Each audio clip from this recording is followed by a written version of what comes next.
गौरव भाटिया जी, जो पिच आप बिछा रहे हैं उसमें ममता बनर्जी का कहना है कि आप एक तो असदुद्दीन ओवैसी को फील्ड कर रहे हैं, उनके तमाम करीबियों को अपनी तरफ खींच रहे हैं, यानी कि साम दाम दंड भेद, बदलाव होबे बदला भी होबे, ये दिलीप घोष वहां पर सिखा रहे हैं, बता रहे हैं बदला लेंगे। देखिए, लोकतंत्र में जब जनता बदला लेने पे आ जाती है ना अंजना जी, तो अच्छे अच्छों को नानी याद आ जाती है। और आप मुझे बताइए, ये तो ऐसी ही वाक्य लग रहे हैं जैसे कांग्रेस बोलती है जब उनसे अपना घर नहीं संभलता और दूसरे लीडर छोड़ के जाते हैं तो वो कहती है भारतीय जनता पार्टी कर रही है। असल बात कुछ और है, मैं आपको बताता हूं। तो शुभेंदु अधिकारी से आप लोगों ने कोई बात नहीं की, वो अपने ही नाराज हो गए और शायद जब अमित शाह वहां जाएंगे तो बीजेपी ज्वाइन भी कर लेंगे। आप लोगों का इसमें कोई हाथ नहीं है या कमल नहीं?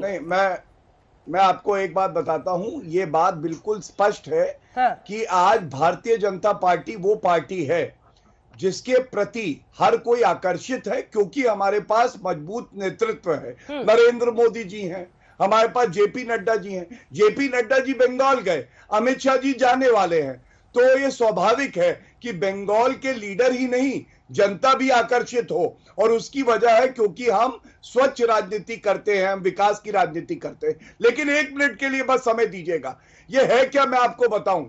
आप ओवैसी जी का बयान सुनिए या ममता बनर्जी का, ये लोग ये खेल रहे हैं कि कौन बड़ा मुसलमान। असल में दर्द होगा ममता बनर्जी को।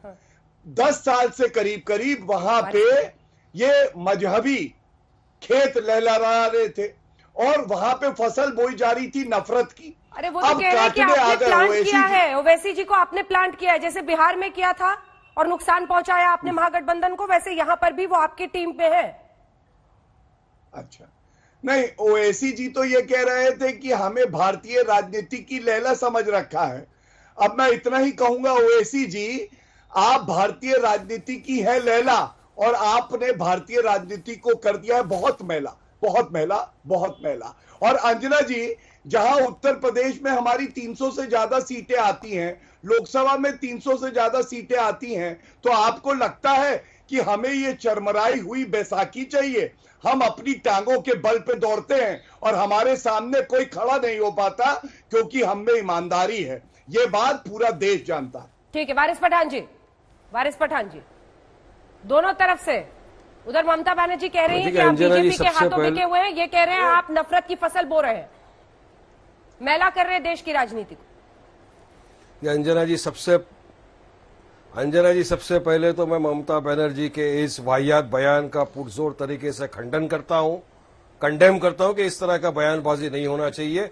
ये इन्होंने पूरी बिहार की जो जनता जिन्होंने हमारा विश्वास रखा था हम पर, हमको वोट देकर जिताया, ये उनका उन्होंने इंसल्ट किया। और ये ममता जी का एक बौखलाहट है, ये एक डर है, घबराहट है जो उनका पूरा पब्लिक के सामने आ रहा है।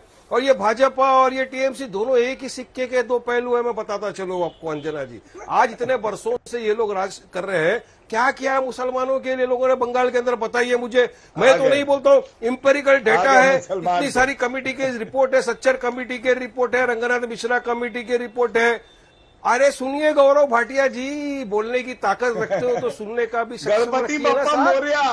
आपने कहा कि हम ये राजनीति, अरे आप देखा, मैं अब विकास की बात करूंगा, ये चले जाएंगे कम्युनलिज्म पे।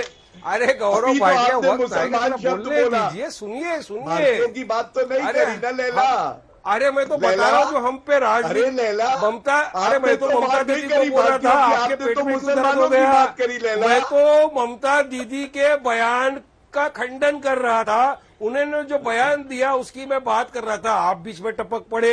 यानी आप दोनों का भी कुछ है क्या? आप अंदर तो पार्लियामेंट का चुनाव नहीं लड़े थे, क्यों 18 सीटें हार गए टीएमसी, हम क्यों हार गए ये लोग बताइए। अगर बीजेपी दुश्मन है, वारिस पठान जी, अगर बीजेपी दुश्मन है तो क्यों नहीं आप गठबंधन की कोशिश करते? क्यों नहीं ममता बनर्जी को अप्रोच करते? क्यों नहीं चाहते कि जो तथाकथित सेक्युलर पार्टियां एक साथ तो हाथ जोड़ लीजिए, अगर बीजेपी सबसे बड़ा दुश्मन है तो? देखिए अंजना जी, हमारी पार्टी ने बिहार के वक्त भी बात किया था, क्या हुआ? कुछ नहीं।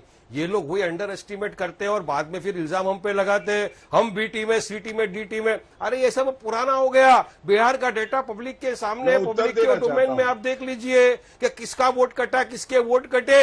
अरे हम तो हमारी बल के ऊपर जीत कर आए ना 5 सीटों के ऊपर, और हम तो हैदराबाद के अंदर भी आए थे, बड़े बड़े नेता इनके रोड शो कर दिया, सर्जिकल स्ट्राइक करने वाले थे, हमने तो डेमोक्रेटिक स्ट्राइक कर दिया। 51 सीटों पे गौरव भाटिया साहब सुनिए, हमने हमारे 5 हिंदू भाई बहनों को भी टिकट दिया था, जिसमें से 3 हमारे हिंदू भाई बहन जीत कर आए, और आपका सर्जिकल स्ट्राइक का जवाब हमने डेमोक्रेटिक स्ट्राइक से दिया। और आपको वहां पे पता चल गया क्या है, हम लोग अपना नाम चेंज करने आए थे, क्या हो गया, टाइटा फिश वापिस जाना पड़ा।